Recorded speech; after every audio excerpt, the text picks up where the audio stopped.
You didn't forget him. You put 90 seconds of typing beside what one honest sentence would cost you.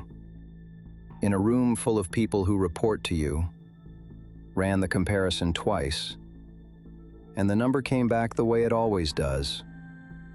You were never too busy. You were too expensive. Third floor, early.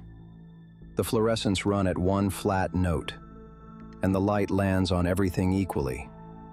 Gray partition fabric, a coffee ring drying on laminate, a desk phone with dust in the keypad. 2 partitions away, a printer cycles and resets. The room smells like warm toner. He checks the clock in the corner of the monitor, then reopens a ticket he already closed. 8:12. 9 tickets in the overnight queue. Nothing on this floor on fire. So what exactly is he busy with? Then the all-staff email lands and pushes the 9th ticket down a line. Subject line, a name, a link.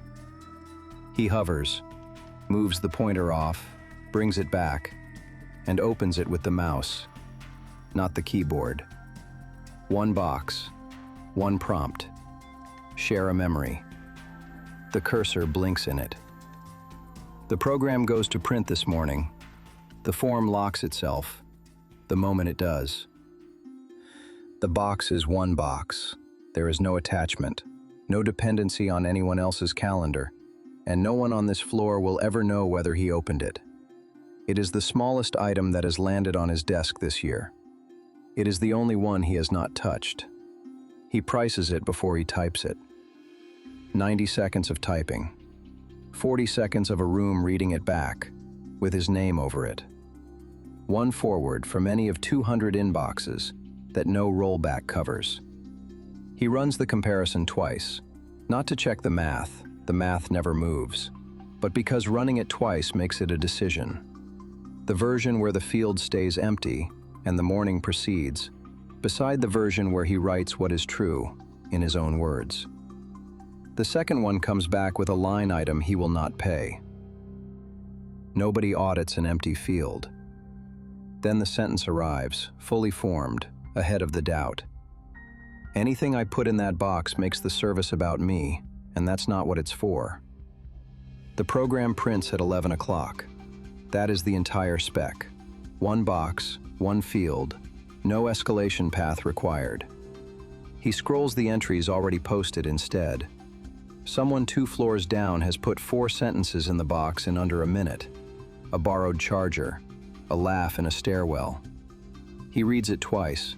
Then he switches back to the queue, opens the 9th ticket, and changes its priority from 3 to 2, for a reason he could not defend in a status meeting.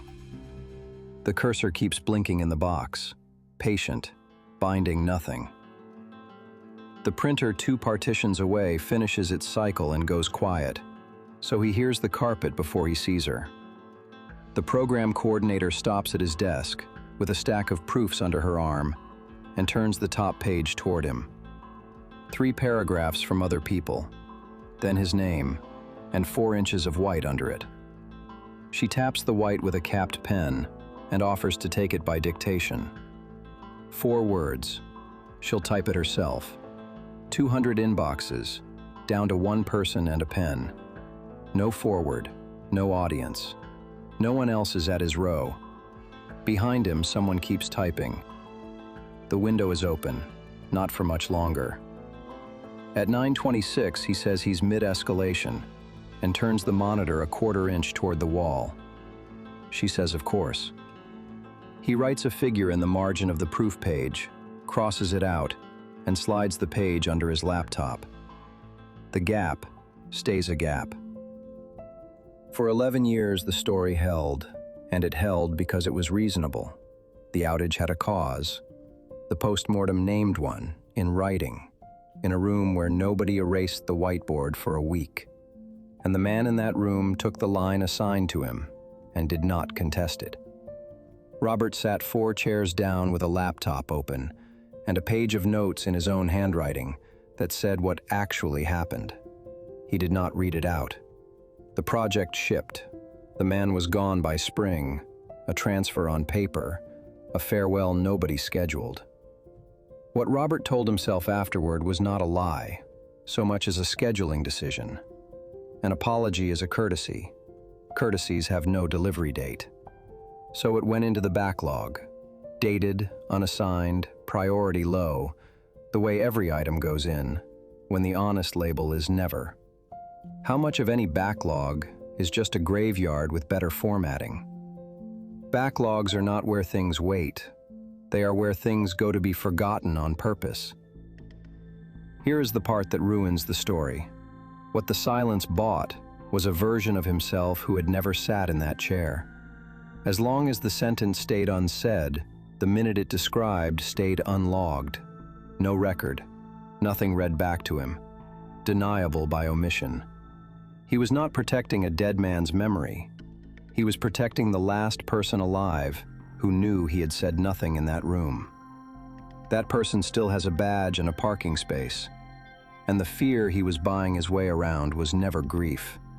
Grief has a fixed price, and he had paid it before, twice, standing at the back of 2 services shaking hands.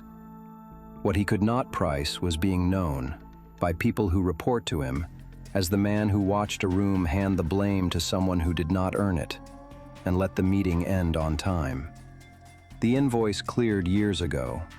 11 Decembers of a card in the same slanted handwriting, addressed to the house, signed with a first name and nothing after it. Answered 0 times. 4 voicemails, migrated by hand, across 2 replacement phones. He never deleted them. He also never labeled the folder. He played one of them once, in a parking garage, for the man's voice. No, not the voice.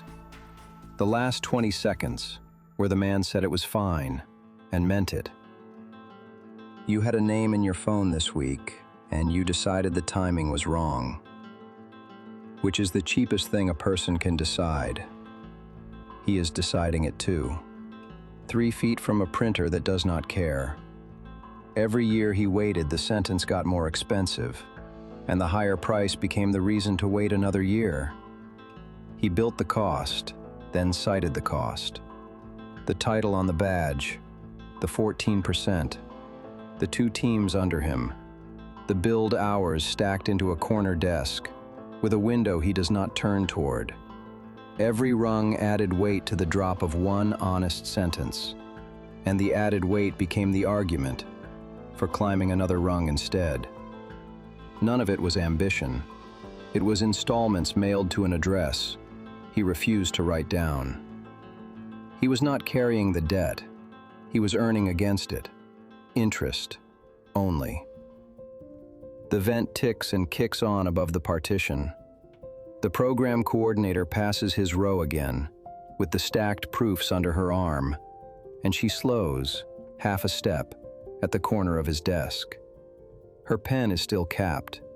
The proof page is under his laptop, 1 corner showing. He does not look up from the queue. Ticket 9 is open. He scrolls it.